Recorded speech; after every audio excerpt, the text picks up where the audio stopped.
And welcome to Hidden History Stories from the Secret City. I'm Keith McDaniel, along with my co-host Ray Smith. Hello, Ray. Hi, Keith. How are you doing today? I'm doing good. I'm doing good. How about you? I'm doing all right. Can't complain. All right. Well, good. Well, we've got a very special guest with us today. Let's just get right into it. I'll let you introduce him, Ray. Very good. We're glad to have Dennis McCarthy with us today. And if you hear that last name, McCarthy, and you know anything about books and authors, you'll recognize Cormac McCarthy was Dennis's brother. And of course, you know he passed away just a few months ago. But our time here today, we're going to be talking with Dennis, and we're going to talk about his book that he's written. And the name of the book is "The Gospel According to Billy the Kid," and we'll talk a good bit about that. But also, Dennis, I want to talk a bit about your trip to Oak Ridge, and we'll spend a little bit of time there if you don't mind, and then we'll get into the gospel according to Billy the Kid. Okay? That'll be fine, Ray. All right, good. Now, you and I talked just a minute ago about we're both getting older, and our age is showing, and that's true. When I think about it, when you were in Oak Ridge, it was probably, let's see, 10 years, maybe 12 years ago. Well, I've been out in Santa Fe now for about 12 years, so I'd say it's probably closer to 15. 15 probably is, absolutely. And what happened, I'll just, you pitch in whenever you want to here, but I'll just set the stage for us. I was working at Y12 as a historian, and I got word that Dennis McCarthy wanted a tour of the plant. Well, I didn't know who Dennis was, and they had to explain to me who he was. And I said, "Oh, okay, all right, let's do it." So I met Dennis, and the first thing he told me is that I'm here doing research for Cormac's next book. And I thought, my goodness, this is bigger than I thought. All right, what do you want to do? And the thing is, Dennis, what you were doing is you were trying to decide how difficult it would be for a young girl to get from the parking lot into her place of work if she was working on the Calutrons, and to be able to give that information to Cormac so he could write it in the book. So we did that. We walked in, didn't we? Just like if we were a young girl, here's what we would have to go through to get into that part of the plant. And now Dennis Keith has been in there too. But I took you into building 9204-3, Beta 3, the one that still has Calutrons in it today. And we made some pictures for you. And I hope that from reading what actually got in the book later, I think you did a pretty good job of understanding what was going on there and conveying that to Cormac, because he put it in the book. Stella Morris has got most of the information in it. The Passenger is the other part of the two books that he published. Anything you want to remember about that trip to Y12? Well, there's a little bit of history that goes into that, Ray. Okay. Cormac has always, every book he's ever written, he has been a detective about details. He does not want to make mistakes. Right. And curiously, in the book No Country for Old Men, the opening paragraph, Sheriff Bell talks about sending a good old boy up to Huntsville to the gas chamber. And as it turns out, there was never a gas chamber at Huntsville. Yeah. Yeah, they electrocuted people and then they injected them, but there was never a gas chamber. And his critics just absolutely fell apart on that. I'm sure they love to pick it to pieces. They did, and and that just, it was just a curiosity that it happened to help that time. But Cormac has always been, exquisitely concerned about the details of his books. When he wrote the book, All the Pretty Horses, he's got a character. It's spent most of the book, or a good part of the book anyway, is set in Mexico, and one of the characters, John Grady, winds up in a jail in a little town in northern northern Mexico. And after the book was published, it was probably a few years later, Cormac was invited to an award ceremony, a Texas Writers Award ceremony, and he's sitting there, and the guy's sitting there next to him, and the guy turns to him and says, "When were you in that jail in whatever the town was?" And Cormac said, "Well, I was never in the jail. I was in the town, but the jail had been torn down uh, when I got there. But I went to the local library and I got all the plans for the jail. And I talked to one of the officers, one of the retired officers who worked in that jail. So I was trying to get the details right. And he said, you got the details absolutely exquisitely. I was personally in the same cell that John Grady was in, and I recognized everything." Oh, that's a good testimony, ain't it? Yeah. So anyway, yeah, he wanted to get the details right, and he didn't want to have this woman in Stella Maris just walk through the door and go right in if he couldn't do that. Right. He didn't want somebody to be throwing this back in his face, so he wanted to make sure that he got everything correct. Yeah. Well, I'll give you credit. I believe you transmitted the information accurately to him enough that it reads true, and I think that part of the book gives me a great bit of pride. One more thing about Cormac before we move off of it, and Dennis, you're the one that did this for me. It's very rare that he ever autographed any books. And I asked Dennis if he could get me an autograph for my two sons, and Dennis got that for me. So Mike and Zane both have autographed copies of Cormac McCarthy's book. They're huge fans of him. They've got many of his books, not all of them, but they've got one each that they're really proud of. It's got an well, that's good. Yeah. And you're right. Cormac does not autograph books. Now there are a lot of books that have shown up on eBay, that have his autograph in them, but they're not Cormac. But I got two that is. Yours are legit. I absolutely do, and I'll tell you, they'll never be on eBay. Yeah. Well, it's interesting, but when he wrote The Road,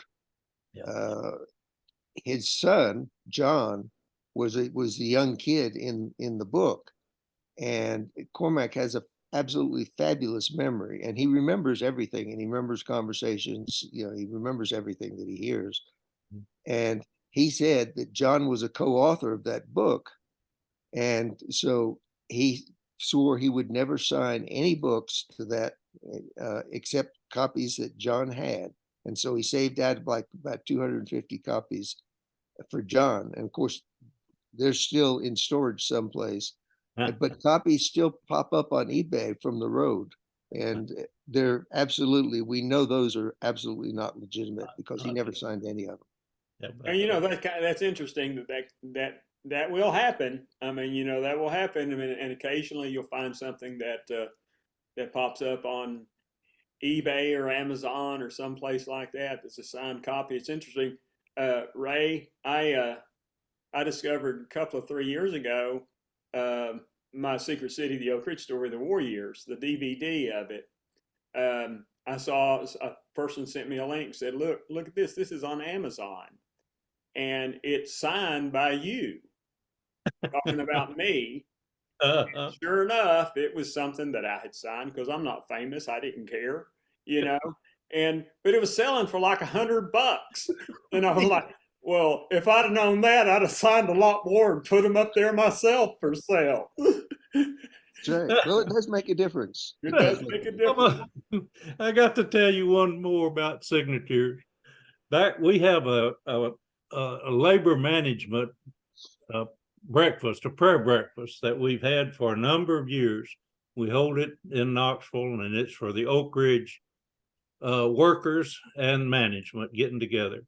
And we always bring in a special speaker. Well, one year we brought in Meadowlark Lemon. and of the Ah, Globetrotters. All right. So it's my role to entertain him, take care of him while he's there, get him to the right place to speak, and do all of that. Well, I had him for the rest of the day. So I took him to Y12, and I took him over to Oak Ridge National Laboratory. And Keith, they had dignitaries signing on the front of those supercomputers. Sure. And he wanted to sign. And he reached up and signed it at the very top. Nobody else, I mean, he was a tall guy, nobody else could even reach up there where he signed that thing. But he signed it. And then when I got him over at Y12, I had arranged for people to know he was coming. So when he got in, we had him a place to sit, and he was there, and people were bringing things by for him to autograph, and he was just signing them. And the guy that was with him that day, he had I don't know whether he was a bodyguard or what he was, but about the time that I had all that signing going on, he come up to me and he said, Meadowlark don't sign things for nothing. He sells his autograph.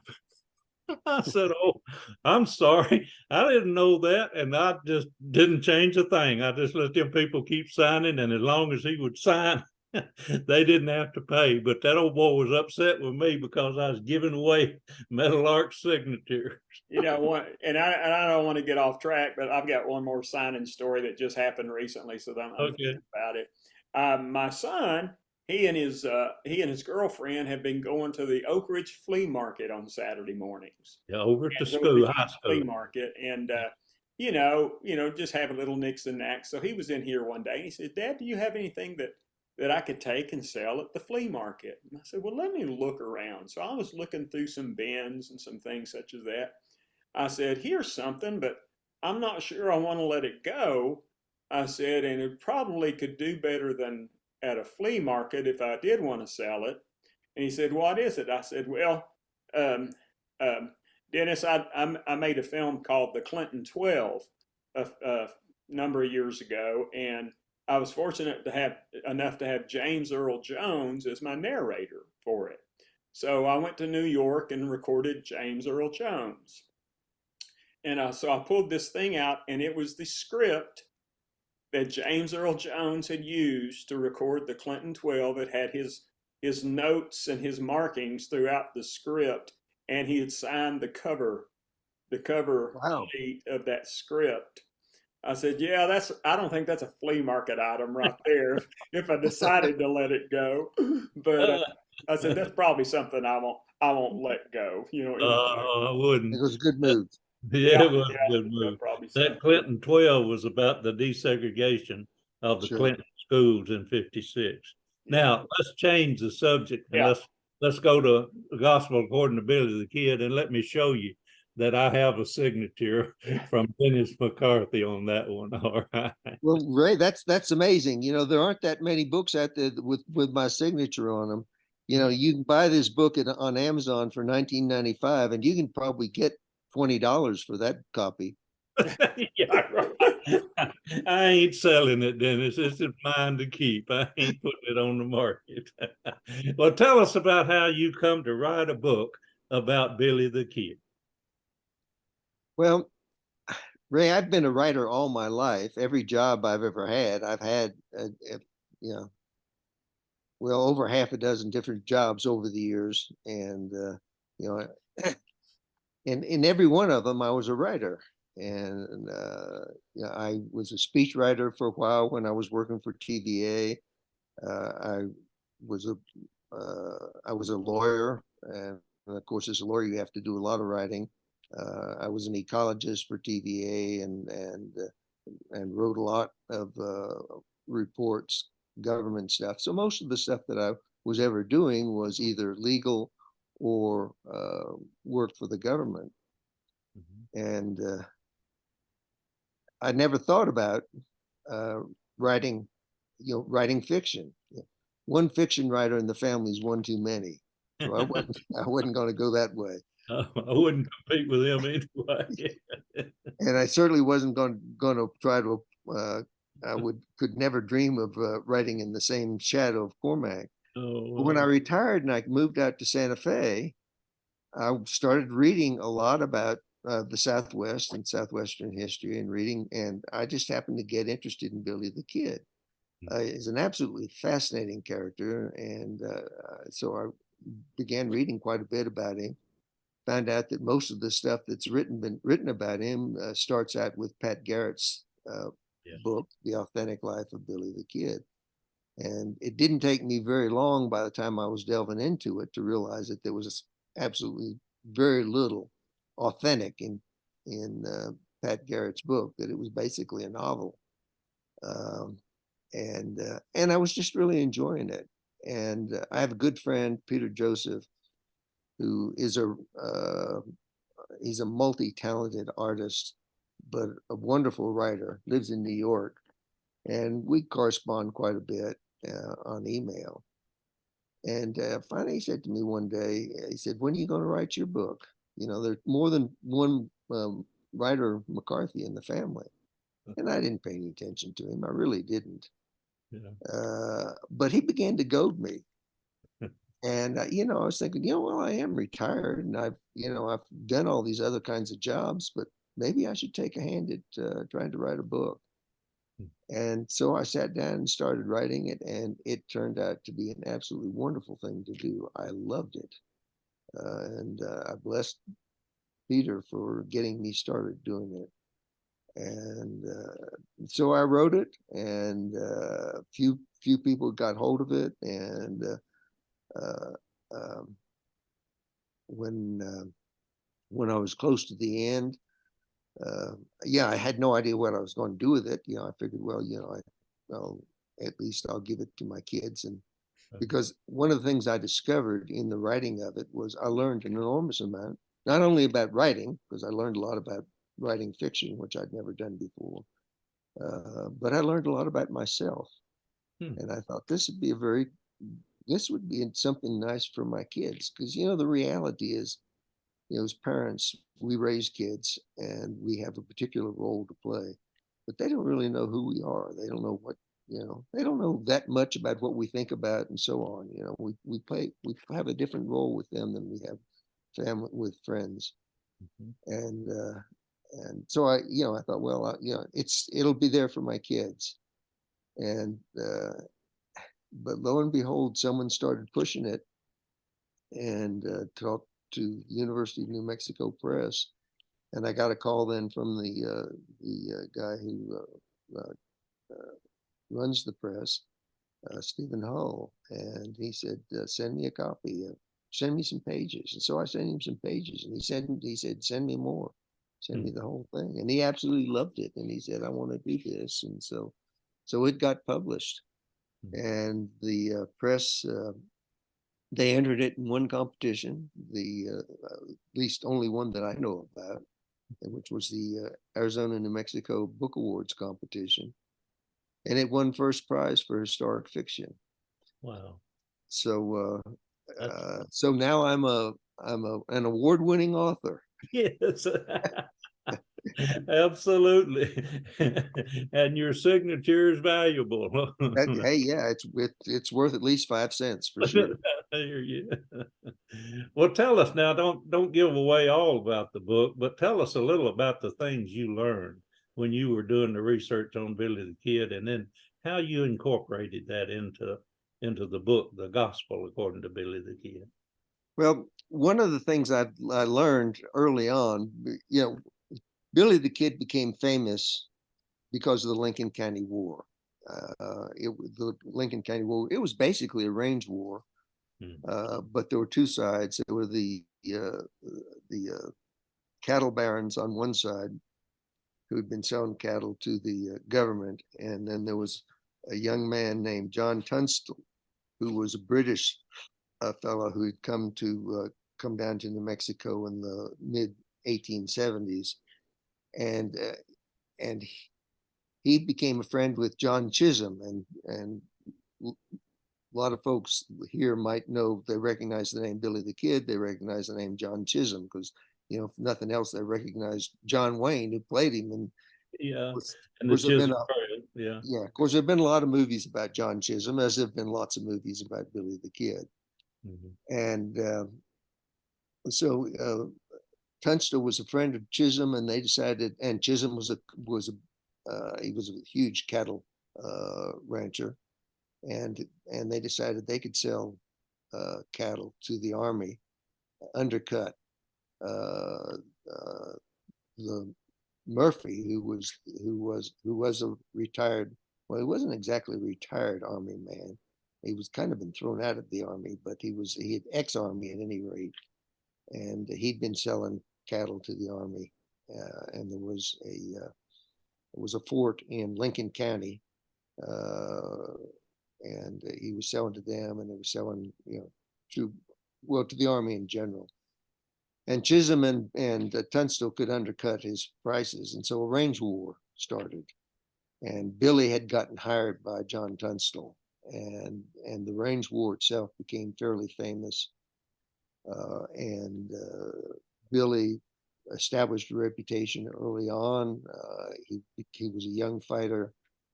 He was totally committed to Tunstall, and Tunstall got assassinated by the other side, by the Murphy side, and Billy killed some people as a result of that, because in the battle, and he got convicted for murder of the sheriff who he actually hadn't killed, and so he was sentenced to hang. And when he was put in jail, Pat Garrett had put him in jail, and Billy escaped in one of the most fabulous escapes in history, really. And he went down in history as a result of that escape. And today, he's the most famous outlaw in the world. Yeah. Kids in Mongolia know who Billy the Kid is. That's right. Yeah. But what I found in doing the research on this was, there were a lot of witnesses to things, and the stories that Pat Garrett told in The Authentic Life. Of course, Pat didn't actually write it. A journalist, Ash Upson, wrote it. And Ash had known Billy when he was a lot younger. And Ash wrote this thing in about 6 weeks, and he just made up stuff. They didn't know what was going on, and they just were telling a story. And it was back in the days when, Ned Buntline, they're writing stories about Wyatt Earp and Buffalo Bill Cody and all these outlaws and not just outlaws by any means, but Western characters. They were making heroes out of them, and they were writing dime novels. And so Pat Garrett and Ash Upson wrote a dime novel too, basically, but it was a very good one.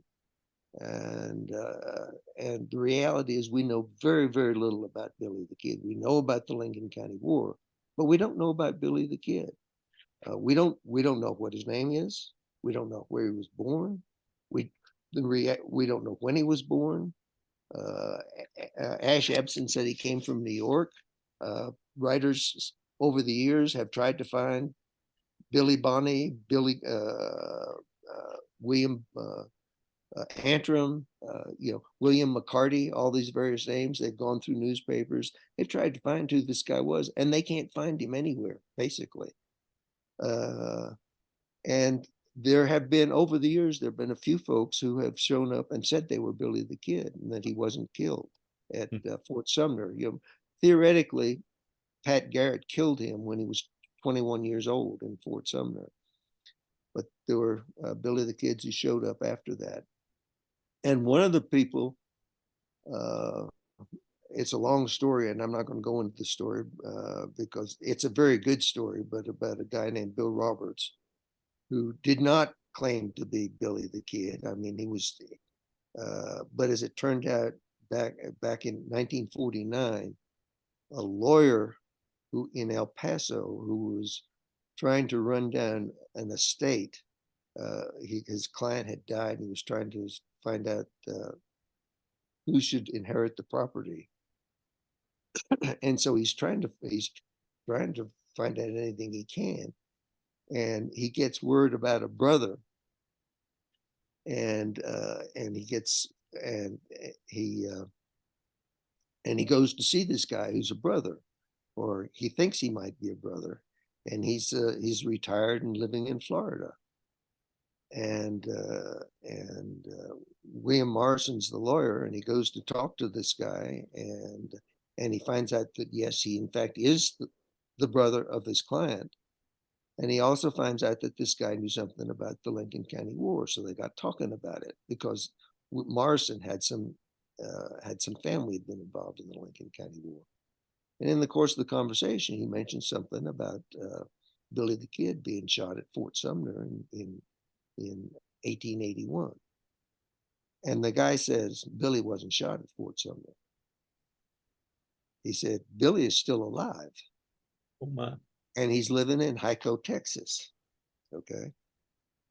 And it turned out that the guy he was talking to was one of the main fighters in the Lincoln County War, but he was living under an alias. And so, his name was Jesse Evans. Hmm. And Jesse had known Billy when they were a lot younger, and he said, no, Billy is still alive. He's in Hyco, Texas, and of course this was a fabulous story. And so Morrison, after he divvied up the estate and gave Jesse Evans, who was going by a different name, the money, he goes back to Hyco to interview this guy. This guy's 89 years old, and he's talking to him, and he's in there one night he's talking to him, and his wife is there. His wife's they've been married, they hadn't been married all that long. It wasn't a long-term wife, and they're talking, and he says, I heard that you're Billy the Kid, and he says, no, I'm not Billy the Kid. He said, but Billy the Kid lives in He lives in Mexico. So it's beginning to get preposterous. Yeah. But the stories that this guy is telling, I mean, clearly he knows an enormous amount about the Lincoln County War. And that kind of ended, they talked all afternoon, and then he came back the next day because he was really interested, because, this idea, Billy the Kid's alive in Mexico, that's pretty preposterous, but whatever. But he thinks that this guy that he's talking to is really maybe Billy the Kid. And Jesse Evans had told him that he's Billy the Kid. Okay. So he goes back to see him when his wife's not there. And he explains to him, he says, I know you say you're not Billy the Kid, but if you were Billy the Kid, you were sentenced to be hanged 70 years ago. And you'd be looking over your shoulder ever since. Now, the governor of New Mexico at the time, Lew Wallace, who wrote the novel Ben-Hur, had promised you amnesty if you did certain things, and you did those things, and he never gave you amnesty. But there's a governor in New Mexico right now, and I know him, and I can talk to him, and we might be able to get you amnesty now. And he sat there for a few minutes, and he thought about it, and he said, oh, well, you're right. I have been looking over my shoulder for 70 years. And so they talked about that, and they talked about going to see the governor, and he arranged to go see the governor, and he took Bill Roberts to go see the governor. And on the way, they drove there. They drove to Santa Fe to see the governor. And on the way, they stopped off in Lincoln County, the sites of all these things, of all the battles. And Bill Roberts told him everything that was going on. And William Morrison was recording all of this. Okay. And as it turned out, now he was this is just who this Bill Roberts was. Nobody really knew who he was. Okay. But he clearly was a country guy, and he was not a reader. He hadn't been reading about Billy the Kid, whatever. He knew stuff. And it was clear to Morrison that Roberts, in fact, had been in the Lincoln County War. Okay. And he told a lot of things that people have studied Billy the Kid since then, And there's been an enormous amount of research about Billy the Kid, and he told him a lot of stuff about him that nobody had ever heard before. And in subsequent studies, they found out that a lot of the stuff that nobody had ever heard before was true, you know, because they could find newspaper reports and other things, the things that went on. And so anyway, the long and the short of it is he took him to the governor. The governor decides he's not Billy the Kid for a variety of reasons. For one, is this guy's a Texan and Billy the Kid's a New Mexican. Okay. And Billy the Kid is a New Mexico hero. And in the interview with the governor, Billy the Kid's, Pat Garrett's sons were there. They didn't want him to be Billy the Kid. He had some historians who'd written about Billy the Kid. They didn't want him to be Billy the Kid because they've already written about Billy the Kid, et cetera, et cetera. So is he Billy the Kid? Well, here's the really interesting things about Bill Roberts. He's about the same size as Billy the Kid. Okay. He got these ears that stick out the side of his head like Billy the Kid. Now, Billy the Kid had buck teeth. Well, Bill Roberts didn't have any teeth, so they couldn't tell about his teeth. But there have been photos of him compared with the one traditional photo of Billy the Kid, and there's a 96% chance that it's Billy the Kid. Oh my. And here's and what's really interesting about Bill Roberts is when Morrison was talking to him and asking him, he said, well, Pat Garrett says you got shot 3 times. Can you show me your wounds, that are in the book? So he strips off his clothes and he shows him the wounds that Pat Garrett discovered, but he also showed him 21 other wounds in his body, knife wounds and gun wounds. So whoever this kid is, or this old man is, yeah, he's had a fabulous life. Can you imagine somebody in 1949 with 24 gun and knife wounds in your body? Well, this guy had them. wow. So there, to me, there's a final conclusion. Either he's Billy the Kid or he was there. Okay.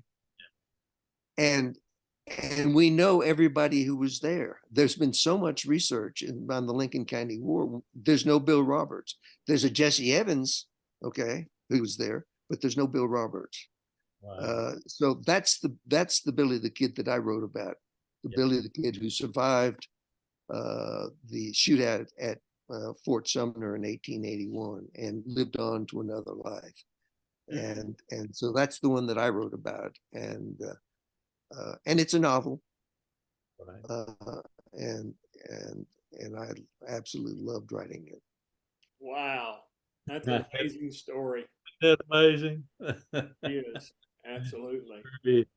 Well, I've had the book and I bought them for my 2 sons, and we all 3 agree that you've done an outstanding job in telling that story. And yes, it's fiction. We understand that. But there's a whole lot of authenticity in there that reflects back to the times and helps us to have a better understanding of what was going on. And that's an intriguing connection about whether or not Billy the Kid was really killed by Pat Garrett or just injured. I'm sorry, the title, The Gospel According to Billy the Kid. I mean, is this like the truth of the Billy the Kid, or why did you choose that? Well, can I read you a little section from the book? Absolutely. How much time do we have? We got time for whatever time you need. Yeah, we're good. Go ahead and read. All right.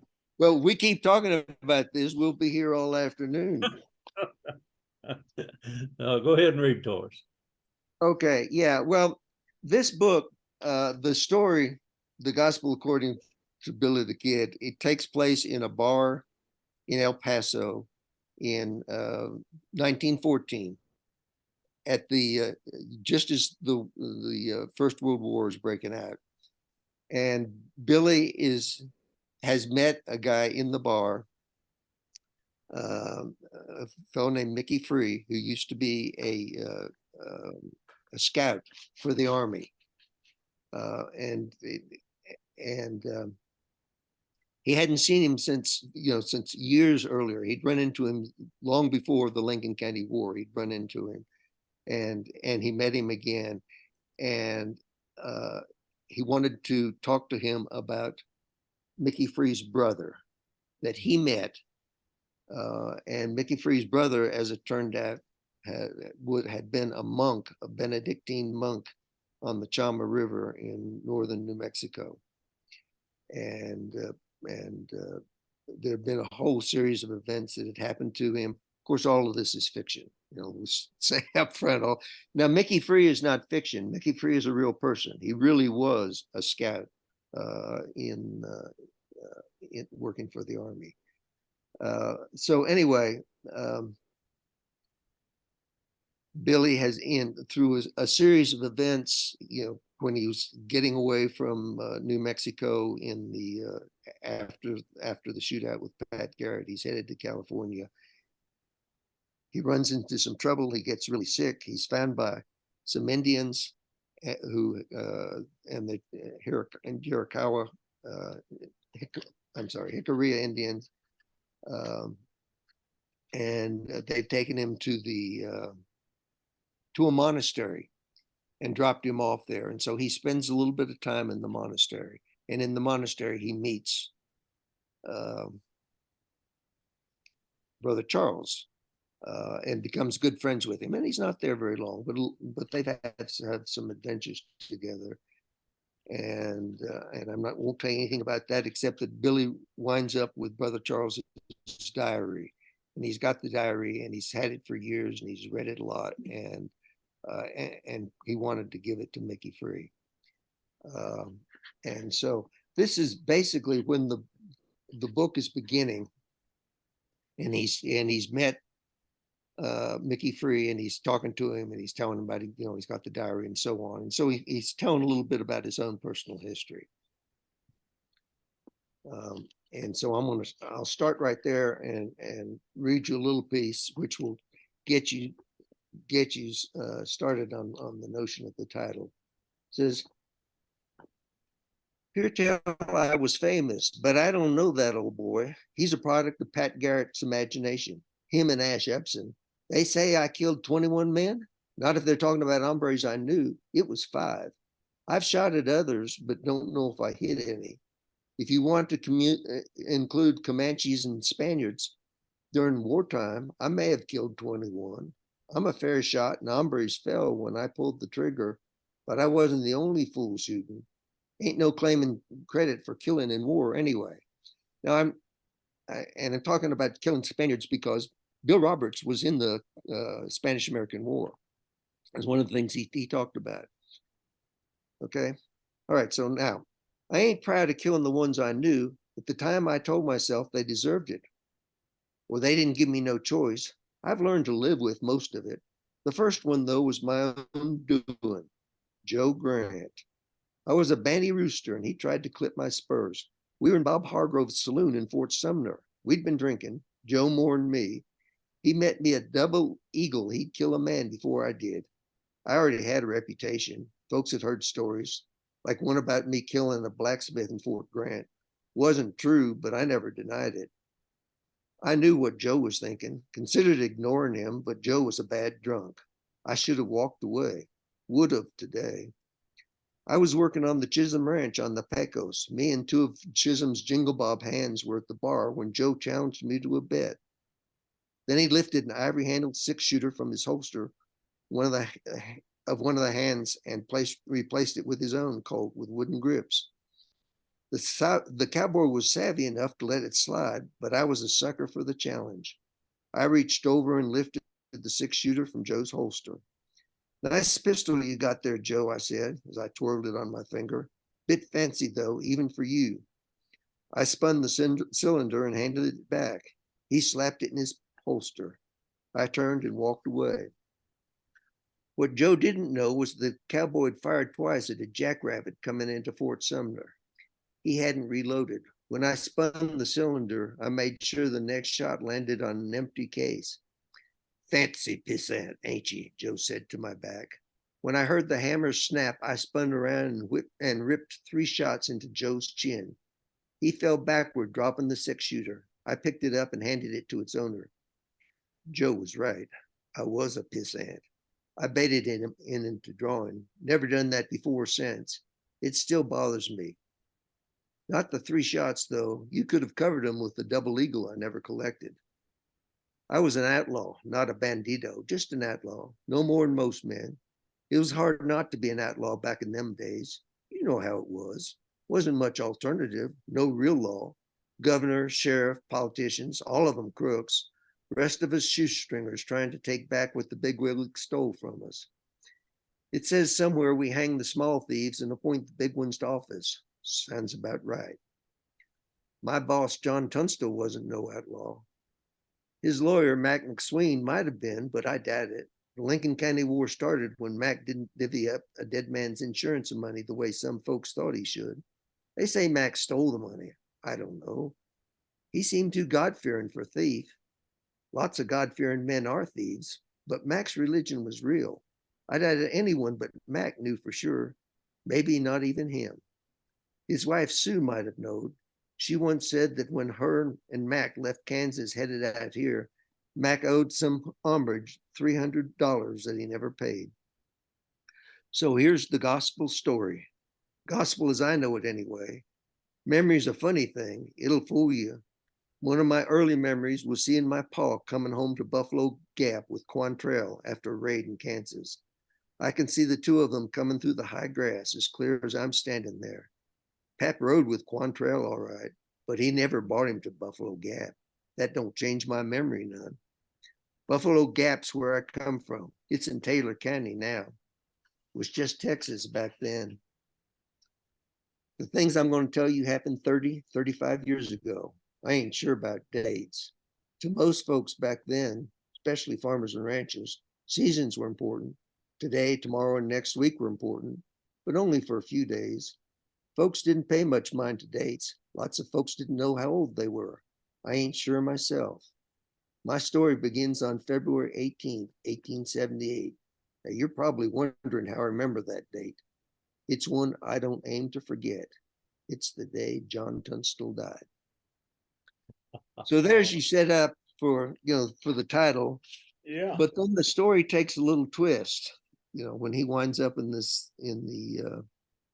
monastery with a monk, and there's a lot of philosophical stuff. This is not just a popular novel. I mean, it's not a popular novel because it's not a bestseller. Let's put it that way. But it's a serious novel, and it deals with a lot of questions about who we are and why we are, where we come from, and where we're going, and what life's all about, and what's important. And so, the gospel fits in that sense too. So that's you can read it however you want to. I agree with you. There's more to the story than just the individuals that you've included, either fiction or in real life. There's a lot of philosophy included in what you've done. And I think it's a really good book. I really appreciate having a copy of it. And it's available on Amazon, I imagine. Oh yeah, it certainly is available on Amazon. Yeah, and it's available in bookstores around. Okay. And you can get it from any bookstore. If you can go to a bookstore, if you don't like to shop with Jeff Brazes at Amazon, you can buy it at any bookstore. Just if they don't have it, just ask them to order it for you. Okay, sounds good. Sounds great. Well, thank you so much. This was fascinating today. Absolutely fascinating. We appreciate you taking the time to be with us. Well, thank you. I really appreciate the invitation to come, and it's good to see you and Ray. It's good to see you after all these years. Yeah, absolutely. All I'm right. going to be out at Los Alamos the last week in October. If I can figure out a way to do it, I'll try to connect with you while I'm out there, and we can at least say hello. Okay. Okay. Well, I'll tell you, I'm going to be in Nashville next month. Oh, you are? Yeah, I am. It's the Southeastern Book Fair in Nashville. I know it's mid-month. I don't know. It's the 20th, something like that. So well, let's stay in touch, and I'll take you out to a meal while you're here in Nashville if you got time. Okay. Well, what I plan to do, I'm going to go see Oppenheimer at the At Opry National Mills. IMAX while I'm Okay. here. There you go. Ray will Uh, see it again for sure. yeah, I don't mind seeing it. Tell me when you're going. I'll see if I can talk that lady into getting me a ticket. Maybe you can talk her into getting you two. I can do that. Absolutely, absolutely. You know, it's funny, Oh, Ray. I've only seen it once, and but you know, it's. I was thinking this morning, and this is kind of off. You know, I got stuff from school. We're getting ready to have, you know, we're football season, and we're getting ready to have homecoming week. And in homecoming, they have the kids dress up every day as something different all week Sure. from Monday through Friday. And I saw the flyer that went out yesterday, and the first day, the first Monday, is Barbieheimer. So it's either Barbie or Oppenheimer. And I said, you know, if I could find a general's uniform from World War II, I'd make an awfully good General Grove. yeah, you could Because do we that. both kind of have Make that it belly going on, you know. So, real. but anyway, Oh, Well, I will say, since we're talking about books, and now we've gotten into Oppenheimer, huh? I'm gonna put a little note in for Kai Bird's American Prometheus, which is the book that the film Oppenheimer was made. For any of your viewers, if you're readers and you've seen the film or you're interested in the film, by all means read the book. It is an absolutely fabulous biography. it is real good. And we were fortunate enough to have Kai on our video cast just a few weeks ago. Oh, He was good. in Oak Ridge, and I went out to dinner with him and talked him into being on our video cast. And the he's pleased with the movie too. And you're right, Good.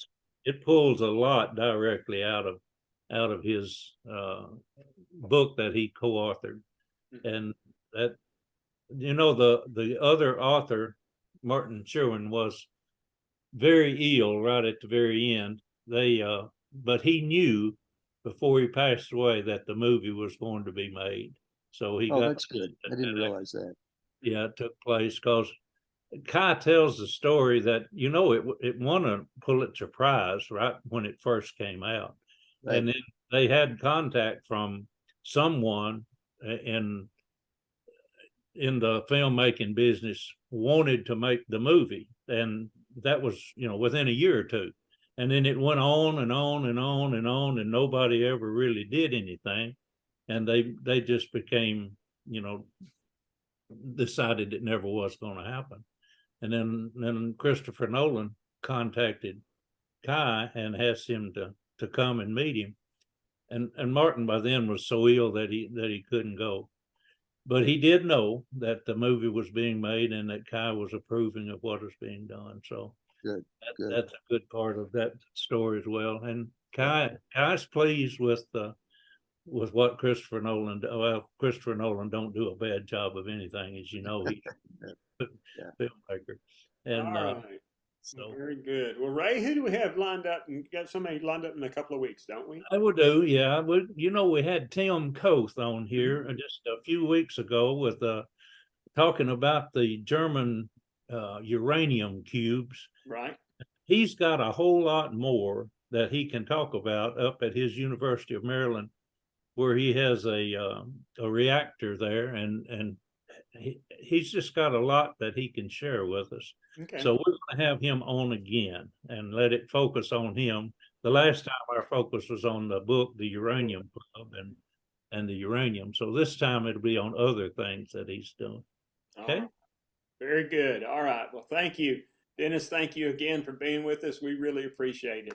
We do, Gentlemen, then. it was a pleasure, and I'm honored that you invited me. Thank you. All right. All right, folks. Thanks for watching. We'll be back in a couple more weeks with a new hidden history.